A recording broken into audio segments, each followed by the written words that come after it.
YCS 250 is this weekend. It's not long now, and I'm giving you a hand trap tier list. We've got 20 hand traps to go through. This is specifically for YCS 250. If you're going to attend the YCS 250, this is going to be useful to you.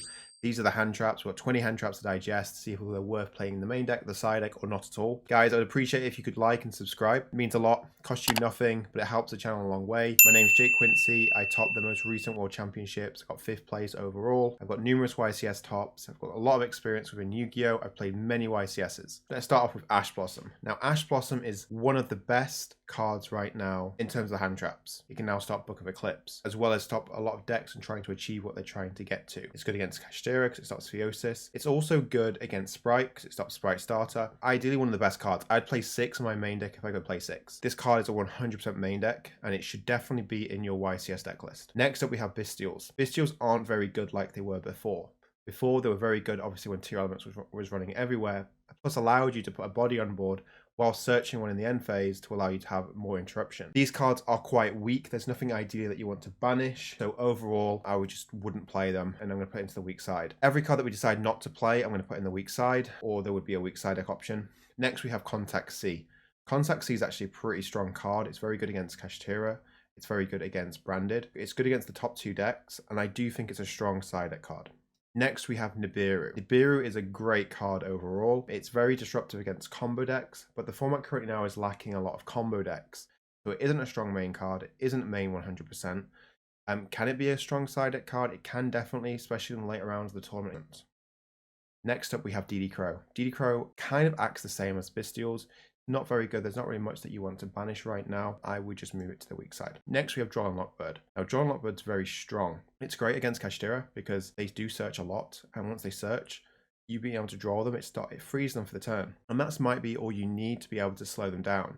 If you are playing a fast deck, which has the ability to OTK, definitely recommend including Drawbird in your deck, especially as a strong side or in the main. I wouldn't be shocked if the winner of the YCS plays a main Drawbird, because it does target the top end of the decks. In some ways as well, it is good against Branded. It's good against Runick, so and especially Kashtira. So with that in mind, I would definitely say it's a strong side. It wouldn't give you good coverage in the early rounds of the Swiss, so I wouldn't recommend playing it in your main deck. But if you mained it and you topped, you'd have a strong showing in Top Cup. Next, we have Effect Veiler. Effect Veiler is quite weak compared to what it used to be just because of a Rise Heart being everywhere in Kashtira. So with that being said, it can't be used as its effect if a Rise Heart is on the field because it needs to be able to go to the graveyard to resolve correctly. So with that in mind, I wouldn't say it's the best overall. If you were going to play it, it's not a side deck card. I would say it's a main deck card. Is it a strong main deck card? Probably not, and I'm going to move it to weak main. Next, we have Psy-Frame Gamma. Now, Gamma is arguably one of the best hand traps ever printed, well, obviously outside of Max C. The reason why Gamma is strong is because it negates and destroys, and it summons 2 monsters in its place. It clears the body and it summons you 2 guys, which then you can make Omega if you go first and rip another card, or if you go in second, you have 3,500 attack now on the field, or you can use them to link climb or synchro summon. Gamma is really strong. It is obviously depending on the deck that you're playing. If you're playing Spright, definitely recommend it in the main deck. If you aren't playing Spright, it's not going to be very strong in the main. It is going to be a really strong card overall in the weekend. Definitely deserve a spot in the strong side section. Other than that, if you are playing Spright, then I would move it to the strong main section, or even the main 100%. It's always in the top deck lists. I definitely recommend playing it. Next, we have the other versions of the Psy-Frame package. We have Delta and Epsilon, I believe it's called. Now, Delta negates spells and Epsilon negates traps. I actually like Delta a lot. It's very good against Runick, being able to negate the spell and destroy the spell. So it's pretty good against Runick Fountain. Being able to negate the tip is pretty strong, especially against Kashtira as well. I do think we're going to see a lot of Runick variants over the weekend, and we're also going to see, obviously, a lot of Kashtira. This being able to negate Theosis and Birth will be strong, and even the field spell. I do think it's a strong card overall. It's an interesting one. I would probably put it in a wild card section, but moving forward, I do think Delta probably is a strong side card against Kashtira and against Runick. If you are playing Spright again, it definitely is a strong side spot. Next is Epsilon. It's just to negate the traps. It only really is good against Trap Trick and against Labyrinth. I do think Labyrinth will have a strong showing. This could be a strong choice in the side deck. Given that the space, I think the Delta would hit a lot more decks, and obviously Gamma's better than that. I would put it in the weak side section. Next, we have Bell. Bell isn't as good as it used to be. Obviously, it hit tier elements. With that in mind, it doesn't really hit much. It is good against Runick, But then again, I probably would rather have Delta for Fountain rather than Bell as a Fountain. Bell, overall, I'd probably say it was a weak side card. Next, we have Ghost Mourner. Now, the thing I like about Ghost Mourner is it's basically Effect Veiler, however, it has to respond directly to the special summon monster. It has to only be able to use on a special monster, where Effect Veiler can be used on a normal summon monster. Also, this card can be used during any phase during either player's turn. Now that's much better than Effect Veiler, where you can only use it during your opponent's main phase. When your opponent's trying to play around Drawbird, when they go Runick Spell into Hugin in the draw phase, which means then you can just Mourner in the draw phase. Because they're turn player and they use Hugin's effect, they have to pay Chainlink 1, pay the cost discard, then you can Chainlink 2 Mourner to negate the Hugin from searching the Runick Fountain. I do think Mourner is a very, very strong card. I do think it deserves a spot in the main deck. It also is a level 3 tuner, which is very good and synergizes well with Kashtira. If you are playing Kashtira, I'd definitely put it in the main 100%. If you're not maining Kashtira, playing Kashtira, I definitely think it's a strong main card and overall deserves in the strong main spot. Next, we have Ghost Ogre. Ghost Ogre isn't as strong as it used to be in this current format just because of a Rise Heart. It has to go to the graveyard to be able to resolve. This card isn't great right now. Obviously, it's good against Spright in some way. You could contemplate siding it because, again, it is good against Spright, and Spright should have a strong showing. But if you're against the Runick Spright version, they could just chain the Runick spell. So overall, I would say this is just a weak option. Next, we have Ghost Sister. Ghost Sister used to be played, especially in tournament format, because of the ability to slow down your opponent, and you gaining life points and winning in time overall. Its card would put a lot of pressure on decks, especially if there are combo decks. Again, because the format is quite slowed down now, and there's a wide range of diverse decks in the current format, this card isn't great as it once was. Maybe in the future it will, but for the 250, I wouldn't recommend it. So with that being said, I would move it to the weak side section. Next, we have Infinite Impermanence. This card is solid. It's a trap card. It can't get caught by the grave. It can't be gammed. It's very hard to prevent in terms of like negate. Also, the cool thing about this card is it has multi-purpose. You can use it as disruption against floodgates. You can set it in the column to negate like Rival of the Warlords, Anti-Spell Fragrance, etc. by having it in the column. The card is strong. I would say it's a strong main spot.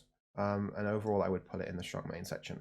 Next, we have Artifact Lancia. Lancia is actually a really strong card right now. Because of one of the main reasons of Kashtira being everywhere, it does slow that deck down, and they're going to pass on a weak board. There's another thing to consider as well. A lot of players now are starting to main evenly matched, just because the format is so open. Evenly matched is strong against a wide range of decks. Lancia is really solid. If it can hit the top decks and hit all the weaker decks as well in some ways of like of evenly matched being mained, I mean, I would consider this card to be a very strong option. If you mained this and you're playing and you make top cut, the likelihood of you playing against the majority of Kashtira is quite high. You'd have a strong chance. I don't think it should be in the main deck though, but it definitely is a strong side deck spot. Next, we have Dimensional Shifter. Dimensional Shifter is a very interesting side deck card or a main deck card. The hand trap is interesting because it can banish every card into the opponent's next turn. You only can be able to use it if you control no cards in the graveyard. So it's kind of like a well designed card because it means that they can't really use another copy. However, this game is Yu-Gi-Oh! And the game is pretty fast. We're not really going to see a turn 4. So with that being said, Shifter is strong. It hurts the Runick decks because you're banishing all the spells. You can't get true value from the Fountain, which means they're not actually going to be outpace you because you've used the Shifter. So I do think this is a strong card. A lot of Kashtira decks now are starting to main it again, just because of the implications it has in the deck. Runick again, Runick gets hurt by it, but also Kashtira can play it because it doesn't affect their deck that much. So again, if you're playing Kashtira, it probably is a strong main card. I would put it a strong side if you are playing Kashtira. Otherwise, it would be something that you wouldn't really consider, so it would be a weak side option. Next, we have Skullmeister. Skullmeister is something that I wouldn't really recommend playing right now. It doesn't really hit many decks. It will be good in other formats, but for the 250th, I wouldn't recommend it. So with that being said, let's put it into the weak side spot. Next, we have Ghost Reaper Wins Cherries. I actually like this card. I actually think this card is underrated. I was considering maining it, slash siding it in the Kashtira deck, because one, it's a level 3 tuner, so it implicates well with your level 7s to be able to make Baron, but also the fact that you can banish your opponent's Arise Heart and make them struggle to recoup it, that would be a problem for them. And also the fact that you can banish the Gigantic Spright if you decide to put one of those copies in your extra deck, that is strong as well. In the mirror match, you could also banish Zeus. You can even banish Zeus from other decks, and even Big Eye in the mirror match as well. I actually think this is a strong card. If you are maining, well, if you're playing Kashtira, you might want to main this card in some ways, but then again, I just think it's a strong side deck card if you're playing Kashtira. So I wouldn't main it. Stick to it in the side deck if you're playing Kashtira. Definitely a strong side option. If you're not playing Kashtira, it could be a pretty strong side deck option as well if you have the space in your extra deck, but otherwise you probably won't because most decks need their extra deck space, and also most decks are trying to double up on the side on their extra deck spots just because Kashtira is everywhere. So really you won't have much space in your extra deck at all to implement Ghost Reaper and Winter Cherries.